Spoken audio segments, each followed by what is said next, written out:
ওনাদের অনুমতি সাপেক্ষে আমরা কিছু প্রশ্ন করব, খুব সাধারণ প্রশ্ন যেগুলো প্রত্যেক মুসলমানের জানা থাকার কথা। আমরা অনেকেই ধরেছি, অনেকেই পেরেছেন, আমরা ওনাদেরকেও ধরবো, আশা করা যায় ওনারাও পারবেন। খুব সহজ প্রশ্ন। ভাই আপনার নাম কি? মোহাম্মদ তাহিদুল ইসলাম তাহিদ। আপনার নাম? মোহাম্মদ এসকে শান্ত। এসকে শান্ত। আপনার নামটা একটু অন্যরকম লাগে না? মাশাআল্লাহ। আপনারা কি করেন? স্টুডেন্ট। আমি তো ডিপ্লোমা কমপ্লিট করছি, এখন অ্যাডমিশনের জন্য প্রিপারেশন নিচ্ছি। ও আচ্ছা আচ্ছা, মাশাআল্লাহ। নামাজ তো পড়েন নাকি? পাঁচ ইনশাল্লাহ। ইনশাআল্লাহ। পাঁচ ওয়াক্ত নামাজ পড়েন? ইনশাআল্লাহ।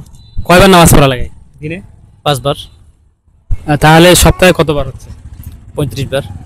আচ্ছা, কেউ যদি মনে করেন যে শুক্রবার টু শুক্রবার পড়ে, তাহলে এক ওয়াক্ত নামাজ পড়লো আর 34 ওয়াক্ত নামাজ মিস গেল। তো অনেকে এরকম আছে না, তাদের কি করা উচিত? তো তাদের নীতির অভাব আর কি, ইসলামের প্রতি ভালোবাসার অভাব তাদের। ঠিক আছে। আর এটা আছে যে যদি মনে করুন যে কেউ 2 জম্মা পার করে, এটা হাদিসে আছে যে তার মনে আল্লাহ মোহর তুলে দেয়, মোহর দিয়ে দেয়, আর নামাজের প্রতি তার আকর্ষণ, অ্যাট্রাকশনটা কমে যায়। হ্যাঁ, মাশাআল্লাহ। যাই হোক, আমরা যে প্রশ্নগুলো করার কথা সেই প্রশ্নগুলো একটু করি, আপনারা দেখি কতটুকু পারেন। আসমানি কিতাব কতখানা? কতটি? 104। 104টি। মানে সর্ব উত্তম বা বড়, এটা সর্বপ্রধান যেটা কোরআন শরীফ, কোরআন মাজিদ। মাশাআল্লাহ। আমাদের নবীজির আব্বার নাম? নবীজির আব্বার নাম হচ্ছে, মার নাম আমেনা, আব্দুল্লাহ। বাবার নাম আব্দুল্লাহ। আব্দুল্লাহ। আচ্ছা ভাই, আপনি যেহেতু স্টুডেন্ট মানুষ, এখন কিন্তু সমসাময়িক সময় অনেক আলোচনার একটা বিষয় যেটা বলা হচ্ছে যে শেষ জমানায় একটা যুদ্ধ হবে এদিকে, সেই যুদ্ধটা সম্পর্কে আপনার জানা আছে? না, জানি না। কাফের মুশরিকদের সাথে মুসলমানদের একটা যুদ্ধ হবে। হ্যাঁ, অবশ্যই ইমাম মাহাদির নেতৃত্বে একটা যুদ্ধ হবে। সেই যুদ্ধের নাম কি? মানে উপমহাদেশে যে যুদ্ধটা হবে।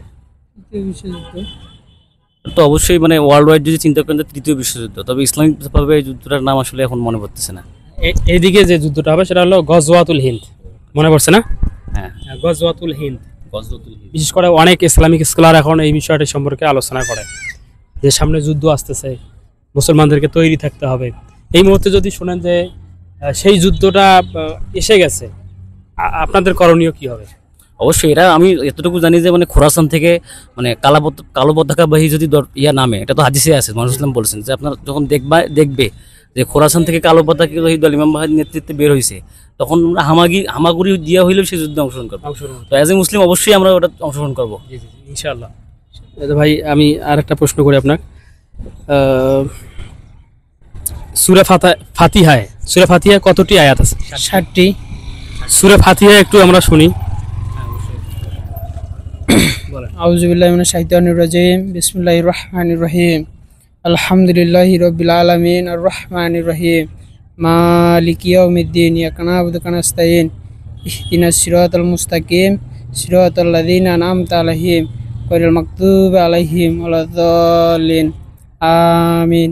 মাশাআল্লাহ।